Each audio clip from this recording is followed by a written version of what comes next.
À ceux et à celles qui feront le siècle qui commence, nous voulons dire avec notre affection, créer, c'est résister.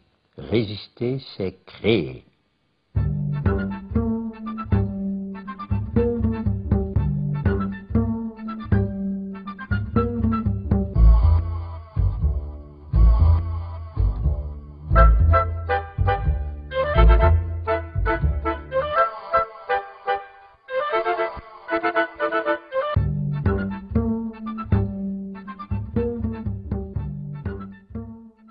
Au moment où nous voyons remis en cause le socle des conquêtes sociales de la libération, nous, vétérans des mouvements de résistance et des forces combattantes de la France libre, appelons les jeunes générations à faire vivre et retransmettre l'héritage de la résistance et ses idéaux toujours actuels de démocratie économique, sociale et culturelle.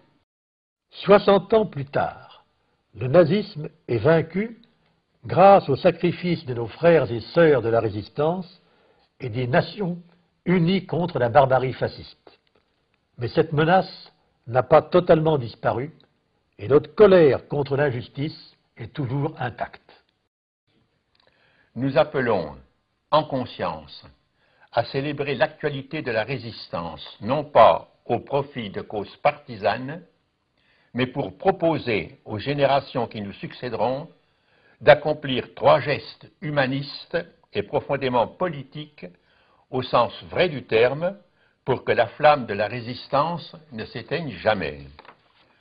Nous appelons d'abord les éducateurs, les mouvements sociaux, les collectivités publiques, les créateurs, les citoyens, les exploités, les humiliés, à célébrer ensemble l'anniversaire du programme du Conseil national de la résistance, adopté dans la clandestinité le 15 mars 1944, et qui préparait la sécurité sociale et les retraites généralisées, le contrôle des féodalités économiques, le droit à la culture et à l'éducation pour tous, une presse délivrée de l'argent et de la corruption, des lois sociales, ouvrières, agricoles, etc. Comment peut-il manquer aujourd'hui de l'argent pour maintenir et prolonger ces conquêtes sociales, alors que la production de richesses a considérablement augmenté depuis la libération, période où l'Europe était ruinée? Les responsables politiques, économiques, intellectuels et l'ensemble de la société ne doivent pas démissionner, ni se laisser impressionner par l'actuelle dictature internationale des marchés financiers qui menace la paix et la démocratie. Nous appelons ensuite les mouvements, partis, associations, institutions et syndicats héritiers de la résistance à dépasser les enjeux sectoriels et à se consacrer en priorité aux causes politiques des injustices et des conflits sociaux.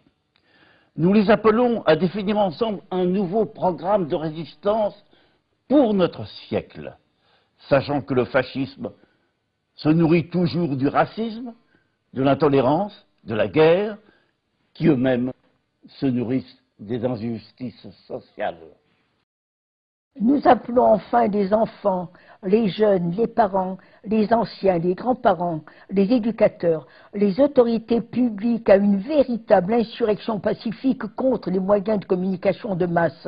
Ils ne proposent comme horizon pour notre jeunesse que la consommation marchande, le mépris des plus faibles et de la culture, l'amnésie généralisée et la compétition à outrance de tous contre tous.